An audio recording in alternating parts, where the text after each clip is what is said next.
ኢትዮጵያ በአፍሪካ ካሉት በጣም ጥንታዊና ታሪካዊ ሀገራት አንዷ ናት። ለሺዎች ዓመታት የቆየ ታሪክ፣ የተለያዩ ባህሎች፣ ቋንቋዎች፣ ሃይማኖቶችና የተፈጥሮ ሀብቶች ያሏት ሀገር ናት። በአፍሪካ በቅኝ ግዛት ያልተገዛች ብቸኛዋም አፍሪካዊት ሀገር ናት። የኢትዮጵያ ታሪክ ከዓለም ረጅሙና በጣም ሀብታም ከሆኑ ታሪኮች አንዱ ነው።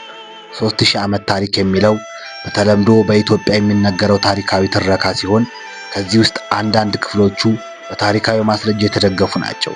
ሌሎች ደግሞ በባህልና በታሪክ ትረካ ላይ የተመሰረቱ ናቸው። የጥንቷ ኢትዮጵያ 1000 ዓመተ ዓለም ገደማ። በባህላዊ ትረካ መሰረት የንግሥት ሳባ መንግስት በዚህ ዘመን ነበር። በታሪካዊ ምንጮችም እሷ በመጽሐፍ ቅዱስና በሌሎች ጥንታዊ ጽሑፎች ተጠቅሳለች። በኢትዮጵያ ባህላዊ ታሪክ መሰረት ንግሥት ሳባ ወደ ሰለሞን ሂዳ ከእርሱ ልጅ ወልዳለች ይባላል።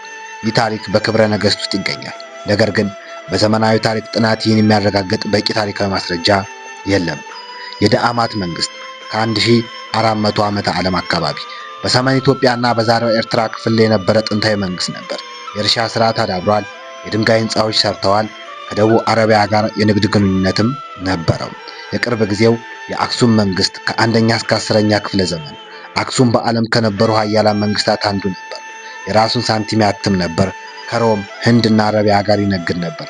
በ4ኛው ክፍለ ዘመን ክርስትናንም በይፋ እንደተቀበለ ይነገራል። ታላላቅ ሐውልቶችንም ገንብቷል። ሌሎች የዛጌው ሥርወ መንግስት ከ12ኛ እስከ 13ኛ ክፍለ ዘመን። ይህ ዘመን በላሊበላ ድንጋይ ተቆርጠው የተሰሩ ቤተክርስቲያናት በመገንባታቸው ይታወቃል። የሰለሞናዊ ሥርወ መንግስት ከ1270 እስከ 1974 1270 ዓመተ ምህረት ገደማ ይኩኖ አምላክ ስልጣን ያዘ። በዚህ ዘመን ንጉሳዊ ስርዓት ተጠናከረ። ኢትዮጵያ ከውጭ ሀገራት ጋር ግንኙነቷን አሳደገች። የአጼ ቴዎድሮስ ዮሐንስና ምኒልክ ዘመን። አጼ ቴዎድሮስ ሁለተኛ አገሪቷን ለማሳደግ ሞከሩ። አጼ ዮሐንስ አራተኛ የውጭ ወራራዎችን ተከላከሉ።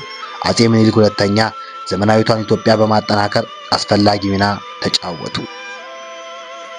የአድዋ ድል 1888 የአድዋ ጦርነት ላይ ኢትዮጵያ ጣሊያንን ጦር አሸነፈች። ይህ ድል የኢትዮጵያን ነጻነት አስጠበቀ።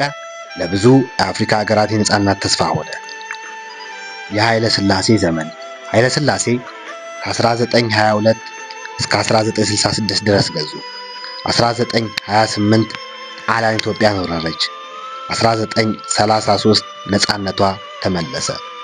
በ1955 አካባቢ የአፍሪካ አንድነት ድርጅት ዛሬ የአፍሪካ ህብረት በአዲስ አበባ ተመሰረተ። የደርግ ዘመን ከ1966